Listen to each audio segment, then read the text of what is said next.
Hola, bienvenidos al Polimedia de presentación del tema 3, a la tercera parte.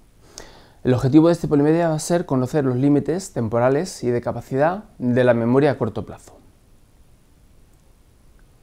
La memoria a corto plazo, aunque es compleja y desempeña un papel muy importante en la cognición, pero curiosamente la capacidad temporal, ¿vale?, es bastante importante, ¿vale? Tiene un tiempo limitado de retención y también tiene una capacidad limitada, ¿vale? Es una paradoja, es un sistema complejo, pero por contra con una duración y una capacidad limitada.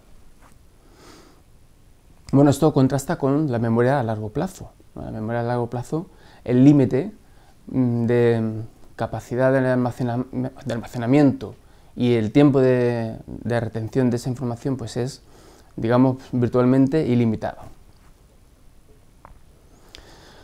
Bueno, y una cuestión importante es cómo se produce el olvido a corto plazo, ¿vale? Con la paradoja de que supone estudiar cómo se pierde una información que se ha codificado en breves segundos antes, ¿vale? Eso también interesante comprobar cómo se produce esa pérdida de información que se acaba de adquirir. Para ello, Peterson y también de forma independiente Brown propusieron una tarea para estudiar el olvido a corto plazo. Bueno, en esta tarea consiste en que al sujeto se le presentan tres letras, ¿vale?, un trigrama, tres letras, consonantes, como tenéis en el ejemplo, K, B, M, y de manera simultánea un número de 3 cifras, ¿vale? Y lo que se le pedía al sujeto es que, bueno, pues tenía que retener el trigrama de consonantes, de letras, pero a la vez tenía que ir contando para atrás, de 3 en 3, o de 4 en 4, ¿vale?, para atrás, como tarea, digamos, para evitar el repaso, ¿vale? Se le presentaban las tres letras, los tres números, y el sujeto tenía que ir contando para atrás. Como podéis observar, es una tarea compleja, ¿vale?, una tarea complicada que implica mucha atención y que evitaría que la persona pudiera repasar, ¿vale? De esa forma, así se podía estudiar cómo se produce el olvido en la memoria a corto plazo. Además, una vez que se presentaban los estímulos al sujeto, ¿vale?, siguiendo un intervalo variable, se paraba al sujeto, paraba de contar, se le paraba de contar y se le pedía que recordara las tres consonantes, ¿vale?, en intervalos variables de unos segundos, 10 segundos, hasta 18 segundos. Como podéis ver en la siguiente diapositiva, el porcentaje de aciertos decrece en función del tiempo, ¿vale? Aquí, como podéis ver, en intervalos cortos de tiempo, cuando se le paraba al sujeto, se le pedía que recordara las letras, pues el recuerdo era muy importante, era próximo al 100%. Pero conforme aumenta el tiempo desde que se le presentan las consonantes hasta que se le pide que recupere esos tres estímulos, esas tres letras, pues conforme aumentaba el tiempo, ¿vale?, se producía una reducción del recuerdo de esas tres letras, ¿vale? Además, una reducción bastante importante y en un intervalo de tiempo corto, ¿vale?, hasta los 18 segundos. Bueno, esto que nos indica que la capacidad de recordar se reduce rápidamente, ¿vale? En torno a los 18 segundos, si no se produce repaso, ¿vale?, gracias a esa tarea distractora, pues se pierde muy rápidamente esa información. ¿Cómo explicaron los autores estos resultados? Pues proponiendo que el olvido a corto plazo se produce por decaimiento, es decir, porque la huella de memoria se va debilitando con el paso del tiempo, ¿vale? No tanto por una interferencia, porque la naturaleza del material a recordar, letras, y la que se utiliza para la interferencia es de otra naturaleza, que son dígitos, números. Como la naturaleza es distinta, pues pensaron que no se debería a la interferencia, sino a el debilitamiento de la huella de memoria, el decaimiento. Por lo tanto, ¿vale? Aquí tenemos también otra prueba de la diferenciación entre la memoria a corto plazo y la memoria a largo plazo. Si tenemos dos formas de que se produzca el olvido, en la memoria a largo plazo se piensa que el olvido se produce por interferencia, pero si en la memoria a corto plazo hay otra forma de producirse el olvido, en este caso el decaimiento, pues esto apoyaría la existencia de dos sistemas diferentes de memoria, ¿vale?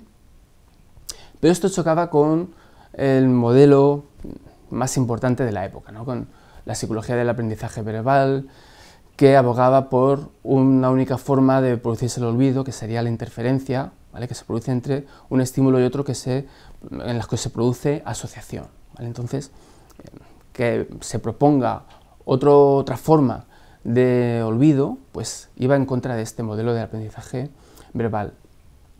Y por lo tanto nos hicieron esperar pruebas que apoyaran la interferencia como forma de olvido general en toda la memoria.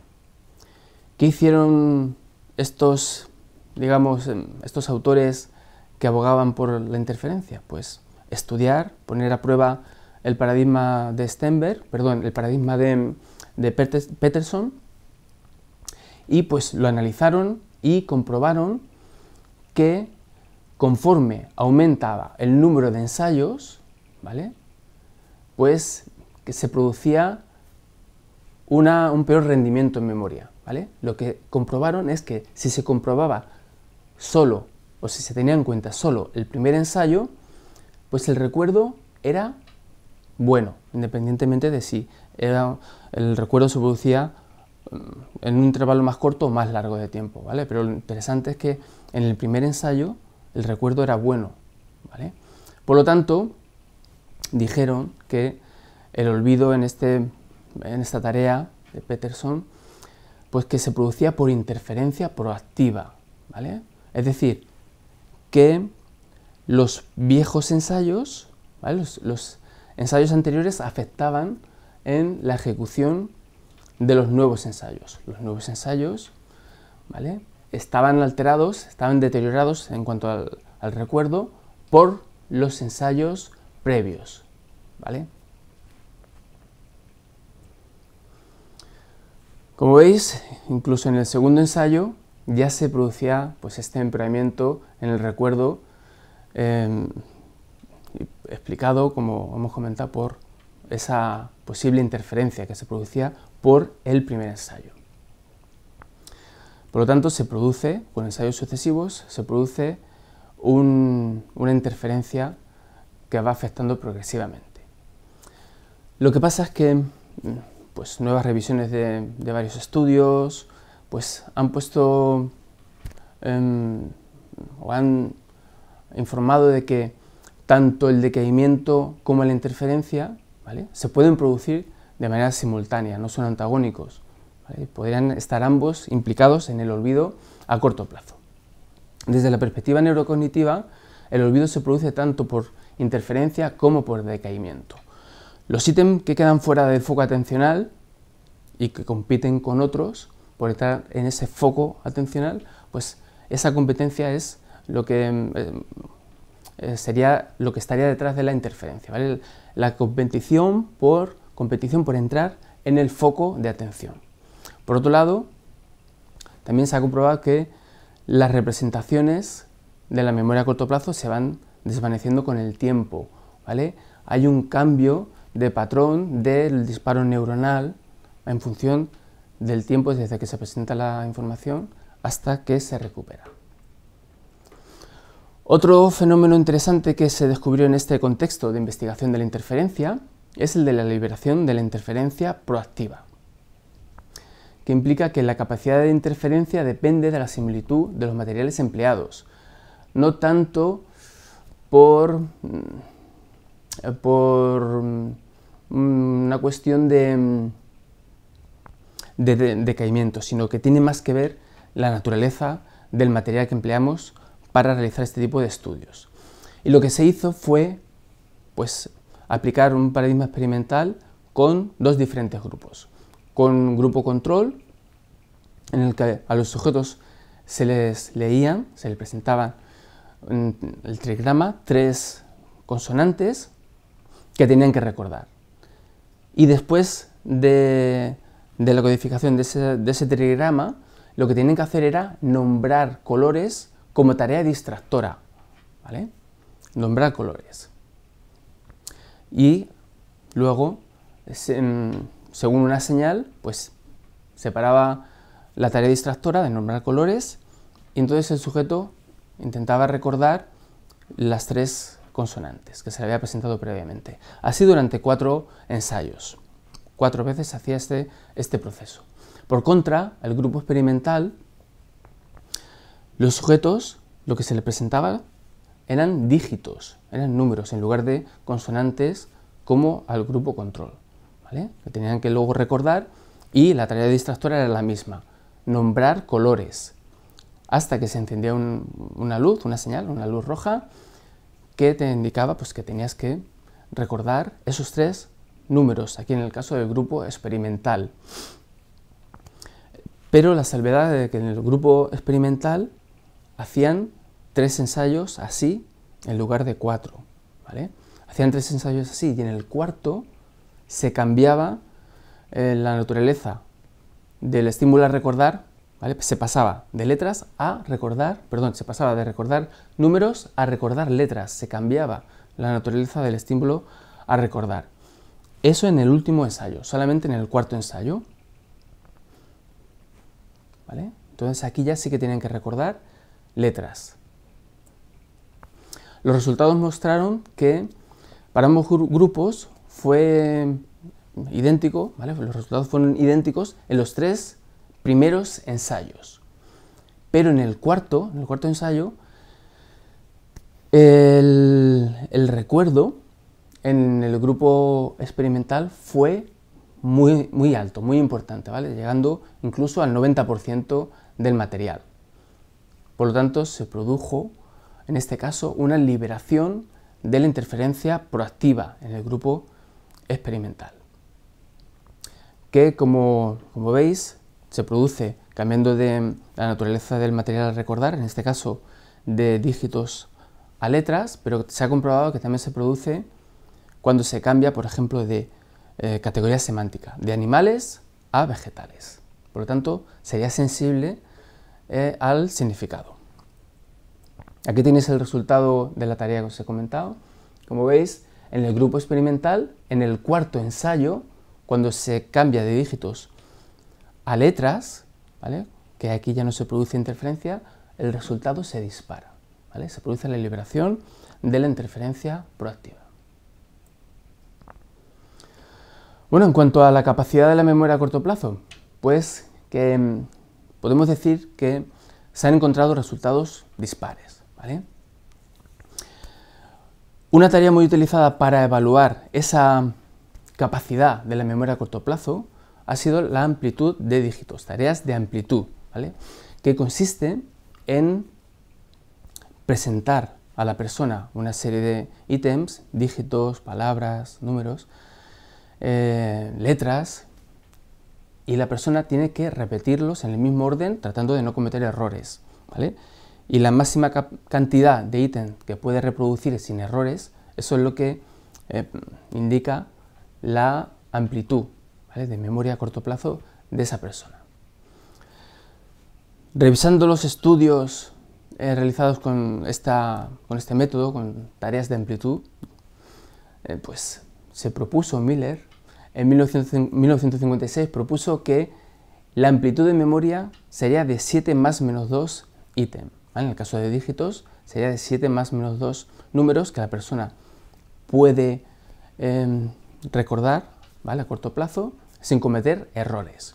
Pero por contra, con los estudios de recencia, pues esa amplitud parece ser más corta, ¿vale?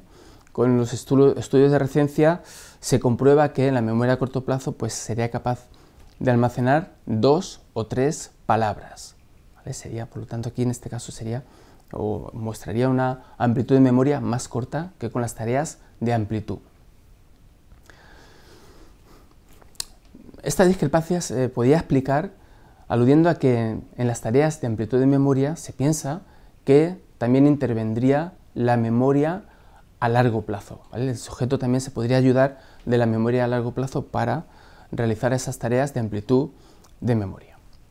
Además, bueno, se ha comprobado que los estudios de listas de palabras para analizar el efecto primacía y recencia, pues se ha comprobado que efectivamente para el efecto de recencia no interviene, no tendría una implicación importante en la memoria a largo plazo. Esto se comprobó presentando a los sujetos listas de palabras, ¿vale? Unas cuantas listas, se le presentaba, tenía que recordar las que pudieran a corto plazo, así una serie de listas, ¿vale? Y se comprobó que efectivamente había efecto primacía, efecto recencia, pero inmediatamente después de la última lista se le pedía al sujeto que recordara todas las palabras que pudiera, ¿vale?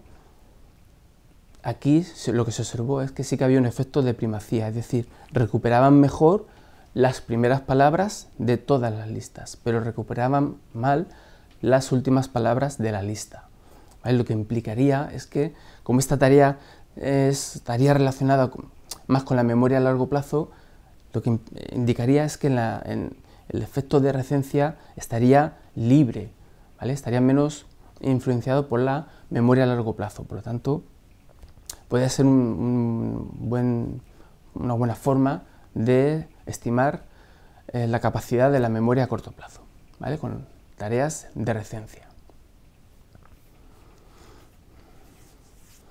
También pues, podemos decir que la memoria a corto plazo tiene una capacidad muy limitada debido a la capacidad limitada del foco de atención, ¿vale? El foco de atención es digamos, pues una variable importante para que el sujeto, la persona, presente una amplitud mayor o menor, ¿vale?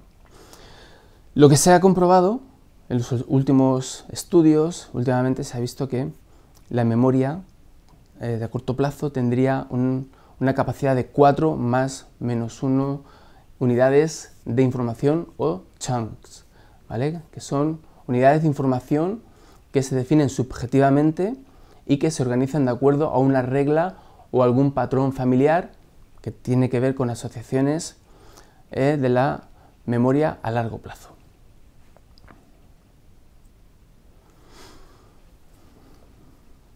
La capacidad de memoria a corto plazo es independiente, ¿vale?, de la cantidad de información que contienen los ítems.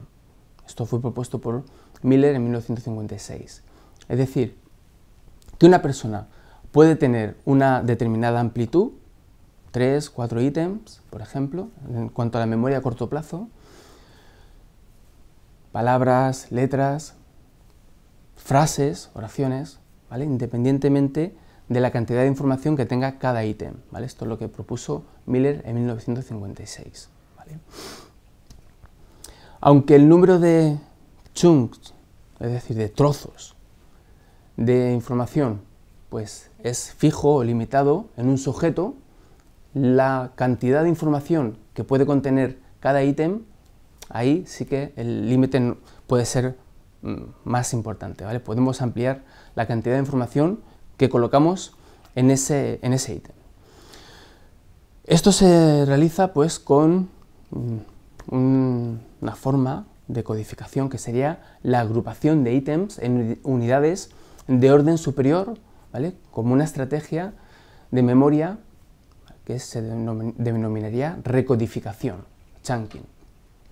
Podemos presentar a la persona letras, pero la persona lo puede recodificar en palabras. Aquí tienes el ejemplo de 4 letras, ERTN, que se pueden recodificar en la palabra tren.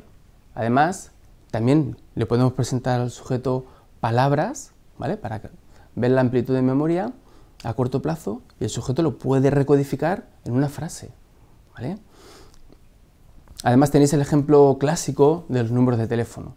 para recordar un número de teléfono, normalmente no recordamos número por número, 9682788182, sino que los vamos, digamos, troceando, ¿de acuerdo? Y en lugar de tener almacenado número por número, podemos hacer agrupaciones, lo cual resulta más fácil para recordar esa información. 968-278-182, ¿vale? Con 3 chunks de información tenemos o podemos recodificar esa serie larga de números. ¿Qué nos indica esta capacidad limitada en cuanto a la capacidad de memoria a corto plazo? Pues que esta capacidad limitada supone un cuello de botella, una limitación para decodificar información, pero que podemos superar gracias a la recodificación. Muchas gracias por vuestra atención.